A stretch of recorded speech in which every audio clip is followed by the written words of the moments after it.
Hi there, it's Jeff here. Let's spend a few minutes thinking about some of the key issues facing the UK car sector at the moment. Well, this is an industry with a huge turnover of over £1 billion a week. Directly, in terms of manufacturing cars, it employs just under 200,000 people. But actually, if you add in the supply chain businesses, it's closer to 800,000, perhaps even 1 million. Depends how you define the supply chain. It's a big industry. The UK remains amongst the top 15 car producers worldwide, but is facing significant competitive challenges, as you will see. Interestingly, over 3/4 of the cars made in the UK are exported. Only a small percentage is assembled here for domestic use. And those car exports were worth £30 billion in 2023. And you'll know some of the key manufacturers: Nissan in Sunderland, Jaguar Land Rover in Solihull, BMW, Mini factory in Cowley Road in Oxford, Toyota, of course, in Birdeston in Derbyshire. Honda closed their main Swindon plant in 2021. Now, the reason for choosing the car industry for a little video today is this chart. This chart shows the annual number of cars produced in the UK over the last 20 odd years. And you can see that after a period of rapid growth after the financial crisis, where up to 1.8 million cars were produced, that figure has fallen. In fact, it's more than halved. Just a few signs that output has bottomed out, but you can see here that car production in the UK is close to or at a 20-year low. Something is clearly happening in this industry. Which begs the question, why has car production fallen so much in the UK? It's a really interesting economics as well as a political question. Well, the first reason is, of course, that don't keep in mind we export 3/4 of the cars we make. So when demand weakens in our global markets, in Europe, for example, and in China, growth has been weaker than expected. Chinese consumers increasingly are opting for domestic electric brands, lower priced electric brands, and that of course reduces demand for UK imports. There's a expenditure switching taking place within the Chinese economy. The European Union likewise has suffered from slow growth, and that's hit UK exports. As we'll see, there's been a significant cost inflation in the UK car sector, but inflation generally in the UK, and of course interest rates have gone up. So interest rates rose to 5.5% throughout 2023 into 2024. We have seen the impact of high inflation and rising interest rates squeezing household disposable incomes, making consumers less willing or able, increasingly less able to buy those big ticket items like a new car. We tend to find that demand for new cars is quite income elastic, a positive income elasticity of demand, and also interest elastic, in other words, sensitive to the cost of credit and the availability of credit, including things like car loans. The industry in the UK has also been impacted by global supply chain disruptions, which have affected the supply of inputs. Car industry is a really good example, of course, of cross-border trade. Before a car is finally assembled, cars or bits of vehicles will have crossed borders, oftentimes many times. And those supply chain disruptions, which have been prevalent in the UK, have forced factories to produce below capacity. The best example was the semiconductor chip shortage in the wake of the pandemic 3 or 4 years ago that persisted for well over a year. Each car in the UK requires well over 1,000 semiconductor chips. You're basically driving a laptop when you drive a car these days. And another supply constraint, another factor holding back output, has been skilled labour shortages. Certainly the case that, having left the European Union 5 years ago, ending free movement, stricter points-based immigration rules have made it harder and more costly to recruit certain skilled workers from the European Union, such as engineers and other specialists.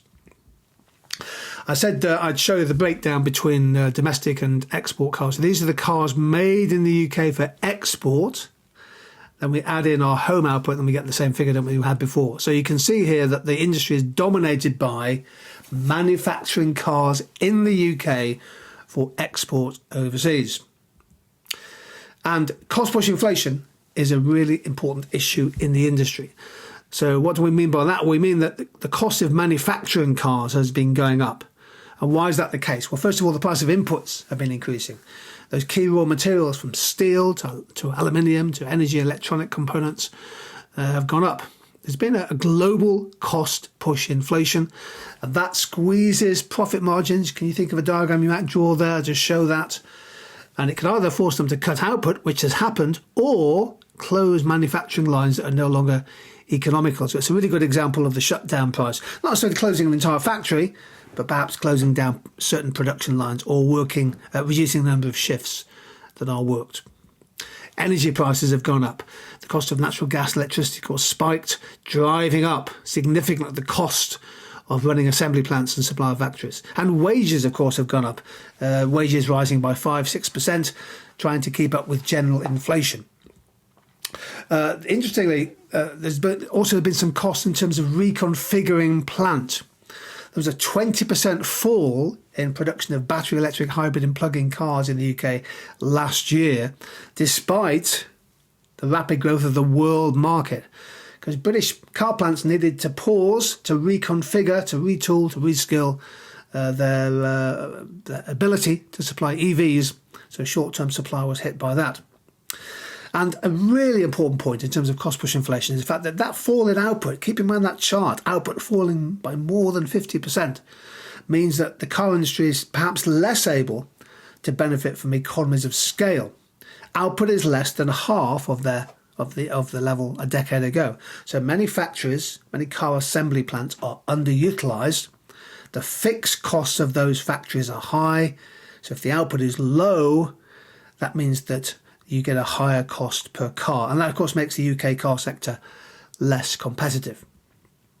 So lots of uncertainty, one of which is e-vehicle transition. I mean, this is the sales of EV vehicles up to and including 2023. Obviously, the figure in 24 will be higher than that. But the UK car sector does face infrastructure gaps. And in particular, the slow rollout of charging infrastructure is a bottleneck. And the UK also lacks sufficient domestic battery production. Although Tata has invested or is investing over £4 billion in a gigafactory in Somerset. And likewise, there's also a shortage of workers trained in EV technology, all the way from design to repair and maintenance. Another uncertainty is policy, government policy. So the policy to end the sale of new petrol and diesel cars by 2035 is now by 2035. Well, that's 10 years ago. And that's been pushed back from 2030. There's no doubt about it that Brexit is impacting the UK car sector. I mean, it is having an effect.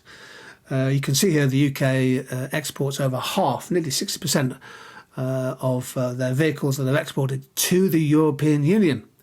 United States, 13%, China a distant cousin. So Brexit, we've left the European Union, we've left the single market. It affects how easily and cheaply British-made cars and parts can be traded with the European Union. And in particular, you need to know about rules of origin. So there are now non-tariff barriers affecting the UK car sector. These rules make it harder to qualify for tariff-free trade with the EU, especially for EVs, where battery components often come from outside the UK at the moment. So friction at borders has raised trade costs and complexity. And the car industry in the UK, of course, does rely on just-in-time supply chains across Europe. So any delays, any extra paperwork or added costs hurts their efficiency. There is uncertainty too about demand. Going forward, the car industry is being impacted by the cost of living crisis. This was a survey about what criteria people use when they're thinking about buying a new car. And clearly with high fuel prices, fuel efficiency is top of the list, followed by safety, suitability for everyday use, comfort, quality, and also price. There's no doubt about it. The cost of living crisis is affecting many industries, and the car sector is one. With the tax burden going up and real wages for many people going down, real disposable incomes have fallen, and that affects the demand for new vehicles. And despite falling prices, EVs essentially remain unaffordable for many people. Effective demand is held back by the high price of new EVs and also the absence of a significant large second-hand car market for EVs. So the industry as a whole faces many challenges. The takeaway point is that output of cars in the UK is half what it was a decade ago. This is an industry that's heavily export dependent, and therefore it relies on trade barriers, or frictionless trade, between the UK and the European Union. Worth keeping an eye on the UK car sector. It could well become a favourite topic for exam questions. Take care and see you soon.